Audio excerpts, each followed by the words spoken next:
Assalamualaikum warahmatullahi wabarakatuh. Alhamdulillahilladzi arsala rasulahu bil huda wa dinil haqq liyudhhirahu 'ala dini kulli wa kafa billahi shahida. Asyhadu an la ilaha illallah wahdahu la syarika lahu wa asyhadu anna Muhammadan abduhu wa rasuluhu la nabiyya ba'dah. Bapak Ibu, saudara, adik-adik jamaah Masjid Mubarak rahimakumullah. Di suatu pagi di bulan Ramadan, ketika Rasulullah Sallallahu Alaihi Wasallam berada di depan para sahabat, tiba-tiba tersenyum sendiri, hingga sahabat keheranan dan bertanya, "Ya Rasulullah, gerangan apa yang membuat baginda tersenyum-senyum sendiri?" Lalu Nabi menjawab, "Wahai sahabatku, tahukah engkau apa yang membuat aku tersenyum sendiri?" "Tidak ya Rasul." Lalu Nabi menjelaskan apa yang membuat beliau tersenyum sendiri. Kata Nabi di hadapan para sahabat, "Aku baru saja melihat di padang mahsyar." Wah, biasa nih Nabi kita ini sudah bisa melihat padang mahsyar.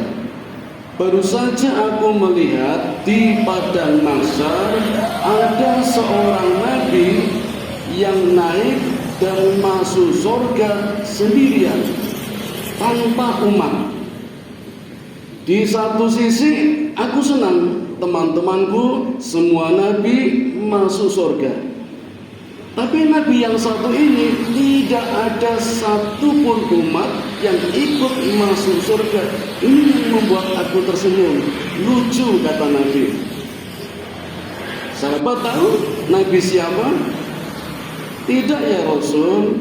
Ternyata nabi yang masuk surga sendirian ini adalah Nabi Sam'un, satu dari 3 nabi yang kemarin diutus oleh Nabi Isa alaihi salatu wasalam untuk berdakwah ke negeri Antokia atau Ashabul Qaryah, negeri yang dibinasakan oleh Allah karena menyembah berhala, berbuat curang, korupsi, tidak menerima nabi, minta nabinya berupa malaikat, dan sebagainya. Kalau di dalam tafsir Ibnu Katsir, 3 nabi yang kemarin bernama Shadiq, Saduq, Shalom. Nah, Shalom inilah yang di dalam kitab tafsir Al-Misbah menurut ulama halaf bernama Nabi Sam'un, nabinya orang-orang barat, sehingga dikenal dengan nama Samson, nabi dari golongan Bani Israel. Yang 2 kan dari golongan Yahudi, Nabi Yuha atau Yohana atau Yohanes. Yang 1 Nabi Bulus atau Bulus atau Paulus. Kalau di dalam tafsir Ibnu Katsir dalam kitab Bidayatul wal Inayah, menurut ulama salaf adalah Shadiq, Saduq, dan Shalom. Nah, Nabi Sam'un inilah yang dikisahkan oleh Nabi di hadapan para sahabat yang masuk surga tanpa umat. Jadi kisahnya hadirin, ketika 3 rasul kemarin hendak dieksekusi oleh Raja Antikot, kemudian diselamatkan oleh seorang yang dulu pernah ditolong oleh 3 nabi ini, yaitu Habibun Najjar atau Habibun Munir. Sama saja ya, Habibun Najjar karena Najjar orang tuanya, jadi Habib bin Najjar. Ya seperti saya, nama bapak saya Muhyiddin Aziz bin Muhyiddin. Tapi kalau saya pulang di kampung Haddad, Al-Haddad, itu memanggil Aziz bin Abdul Jalil. Abdul Jalil simbah saya. Di ketika kecil saya lebih dekat dengan simbah saya, jadi dipanggil Aziz bin Abdul Jalil. Habibun Munir, karena simbahnya namanya Munir dulu ketika masih kecil lebih dekat dengan simbahnya. Sama saja. Itu yang menolong. Di dalam surat Yasin ayat 20, wajah min aqsal madinati rajulu yas'a qala ya qaumi tabi'ul mursalin. Datang dari ujung kota seorang laki-laki bergegas, wahai kaumku, ikutilah 3 rasul ini yang sudah mendapatkan petunjuk. Tapi ternyata lelaki yang bernama Habibun Najjar ini justru mendapat hukuman dieksekusi, dirajam. Sementara 3 nabi ini malah dibebaskan. Tetapi Allah kemudian mendatangkan musibah. Allah panggil malaikat Jibril, dan Jibril hanya dengan 1 sayapnya saja menutup 2 pintu gerbang dengan 1 teriakan. Saat itu semua penduduk Ashabul Qaryah tewas dalam kondisi mengenaskan. Tentunya 3 nabi ini sudah hijrah duluan. Nah, salah satu nabi yang hijrah adalah Nabi Sam'un. Hijrahnya ke negeri Romawi. Tidak seperti nabi-nabi yang lain melihat Ashabul Qaryah hancur, dan orang yang paling berjasa ketika itu menurut dia yang menolong adalah Habibun Najjar, maka dia juga ingin seperti Habibun Najjar, sungguh-sungguh di dalam berjuang menyampaikan risalah kebenaran yang resikonya adalah mati juga. Maka ketika di Romawi pun perjuangannya sungguh dahsyat, amalannya pun sungguh dahsyat. Oleh karena itu Allah memberikan 2 mukjizat seperti nabi-nabi yang lain.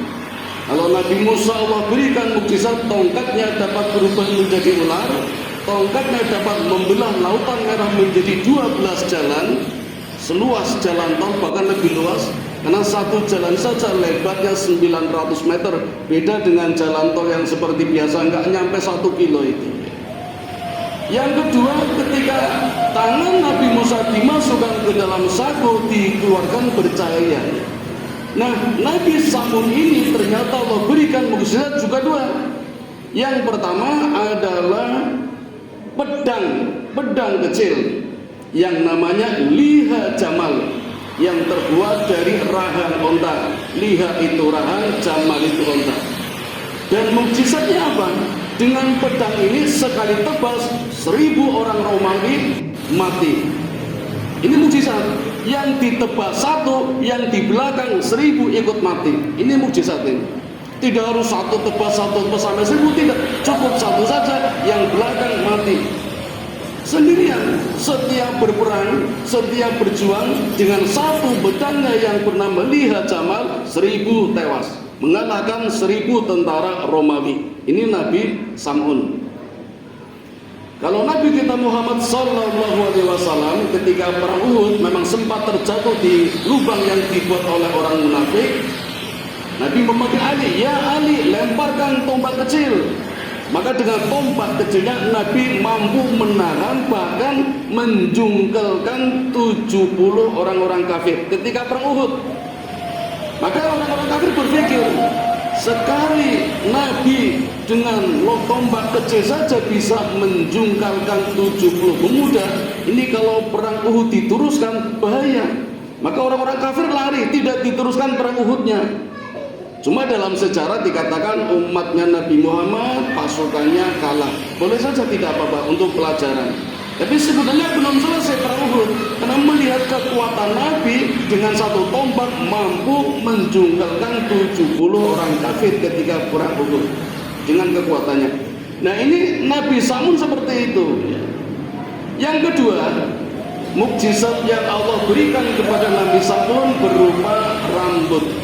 Rambutnya panjang Seberapa panjangnya Nabi Muhammad SAW menggambarkan di dalam hadisnya, rambut Nabi Sam'un panjangnya ketika Sam'un berdiri, ujung rambutnya sampai ke tanah, dan kekuatannya luar biasa, sehingga setiap peperangan sendirian bisa mengalahkan 1000 tentara, membuat Raja Romawi ketika itu harus banyak berpikir. Korban semakin banyak, harus merubah target, kira-kira siapa yang bisa menjadi celah untuk mengalahkan Nabi Sam'un. Skenario-nya sama dengan nabi-nabi sebelumnya, yang menjadi target tiada lain adalah istrinya. Maka mulai oleh raja ditawarkan istrinya, emas, perak, berlian, rumah, istana, kendaraan, sehingga istrinya tergiur. Maka dimulailah rencananya. Satu malam istrinya ketika Sam'un tertidur, tangannya diikat dengan tali, kakinya juga diikat. Maka ketika bangun pagi, Sam'un bertanya kepada istrinya, "Apa yang kau lakukan wahai istriku hingga mengikat tangan dan kakiku dengan tali?" Kata istrinya, "Hanya sekedar ingin tahu kekuatannya saja." Maka Nabi Sam'un dengan satu teriakan saja, tali yang mengikat tangan dan kakinya terputus. Istrinya lapor kepada raja, "Malam ini gagal ya raja?" "Tidak ada masalah, masih ada hari." Malam kedua dicoba lagi. Kali ini tidak dengan tali, dengan rantai besi. Kakinya dirantai besi, tangannya dirantai besi. Dan esok harinya ketika Nabi Sam'un terbangun, sama pertanyaannya, "Ada apa istriku? Kenapa engkau mengikat tangan dan kakiku dengan rantai?" Jawabannya sama, hanya ingin sekedar tahu seberapa kekuatannya.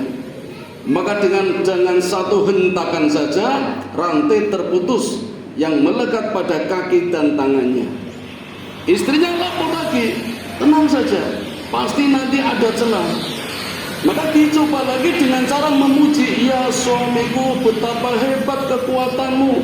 Ini harus menjadi rahasia kita. Jangan sampai menyebar kalau ada kelemahannya." Nah, tanpa sadar Nabi Sam'un memberikan kelemahannya kepada istrinya. Ternyata kelemahannya berada pada rambutnya. Kekuatan rambutnya sekaligus kelemahan rambutnya. Maka malam itu ketika Nabi Sam'un tidur, tangan dan kakinya diikat dengan rambutnya. Sehingga ketika pagi bangun, Samson bertanya kepada istrinya, jawabannya juga sama saja. Cuma kali ini yang mengikat tangan dan kakinya rambut. Dipotong tidak bisa, kalau dibentak teriak, nanti malah tangan dan kakinya yang terputus. Nah, saat itulah istrinya memanggil tentara kerajaan, menangkap Nabi Sam'un, diarak, diseret, dibawa ke istana menjadi pajangan dan tontonan. Inilah rupanya orang yang selalu menghabisi tentara kerajaan. Setiap perang mampu mematikan 1000 tentara. Sekarang menjadi tontonan. Rakyatnya melempari. Dan pemerintah sendiri, pemerintah kerajaan maksudnya, mulai melakukan mutilasi. Jadi kasus mutilasi Bapak Ibu tidak hanya zaman sekarang. Di zaman Nabi Sam'un sudah ada. Tangannya dipotong, jari-jarinya diiris, kakinya dipotong, matanya dicukir. Dimutilasi itu Nabi Sam'un itu. Dan yang memutilasi pemerintah sendiri, bukan orang-orang berbiasa, pemerintah. Pemerintah yang sah justru memutilasi Nabi. Dalam kondisi genting seperti ini, Allah perintahkan malaikat Jibril menawarkan jasa. "Ya Nabi Sam'un, apa permintaanmu?" Nabi Sam'un tidak minta apa-apa, cukup satu, hanya ingin merobohkan istana kerajaan. Dipenuhi permintaannya. Maka Allah kembalikan kekuatannya. Jari-jarinya utuh, tangannya kembali lagi, kakinya kembali lagi, matanya kembali lagi. Maka dengan kekuatan yang berada di tangannya, mampu menarik 2 penyangga istana dijadikan satu, maka seketika istananya ambruk, menjatuhi rajanya, menjatuhi bala tentaranya, termasuk menjatuhi istrinya. Inilah nasib istri yang berkhianat kepada suaminya. Seperti istrinya Nabi Nuh juga begitu, istrinya Nabi Lut juga begitu, dan istrinya Nabi Sabun juga begitu. Inilah kisah yang Nabi sampaikan di hadapan para sahabat. Dan Nabi melanjutkan kisahnya, wahai sahabatku, apakah engkau ingin tahu kenapa Allah memberikan dua mukjizat ini? Ingin ya Rasul. Nabi melanjutkan, Allah memberikan dua mukjizat ini karena Nabi Samud memiliki amalan yang luar biasa. Apa amalannya?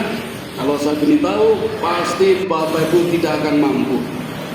Amalannya yang pertama, setiap malam selalu menunaikan sholat tarawih selama 1000 bulan. Sholat tarawih tidak cuma sekarang, ternyata di zaman Nabi Samud sudah ada sholat tarawih. Dan tidak 30 hari seperti kita, 1000 bulan. Jadi kalau dibulatkan menjadi 84 tahun. Malam harinya, siang harinya berpuasa selama 1000 bulan tanpa berbuka. Jelas tidak ada yang mampu. Kita 30 hari saja kadang dapat diskon 1 hari, 29 pakai berbuka, pakai sahur. Samson tidak. Maka Allah berikan mukjizat, dua kekuatan tadi, pedang dan rambutnya, karena amalannya sangat terkenal dengan amalan 1000 bulan. Maka beliau juga mendapatkan gelar Nabi 1000 bulan. Jadi kalau kita ditanya siapa Nabi yang bergelar Nabi 1000 bulan, tiada lain adalah Nabi Samsun atau Samson. Setelah Nabi menceritakan seperti ini, maka para sahabat berlomba-lomba, ya Rasul, saya ingin seperti Samson, ibadah tarawih 1000 bulan. Sahabat yang lain, ya Rasul, saya ingin seperti Nabi Samsun, berpuasa 1000 bulan. Kata Nabi, tidak perlu para sahabatku, tidak usah. Kalau kita ingin mendapatkan lebih utama daripada Nabi Samsun, cukup mendapatkan satu saja malam Lailatul Qadar, malam yang lebih utama daripada 1000 bulan, yang Allah tuliskan di dalam surat Al-Qadar, Inna anzalnahu fi Lailatul Qadar. Sesungguhnya Allah turunkan Al-Quran di malam Lailatul Qadar. Wa ma adraka ma Lailatul Qadar, Lailatul Qadri khairum min alfi syahrin. Satu malam yang lebih utama daripada 1000 bulan. Dengan mendapatkan satu malam saja Lailatul Qadar, amalan kita lebih utama daripada Nabi Samsun. Demikian kata Nabi di hadapan para sahabat yang informasinya sekarang sampai pada kita. Maka marilah, mumpung malam Lailatul Qadar belum datang, kita siapkan untuk menyambutnya. Jangan sampai terlambat. Informasi dari hadis dikatakan setiap tanggal ganjil setelah tanggal 20.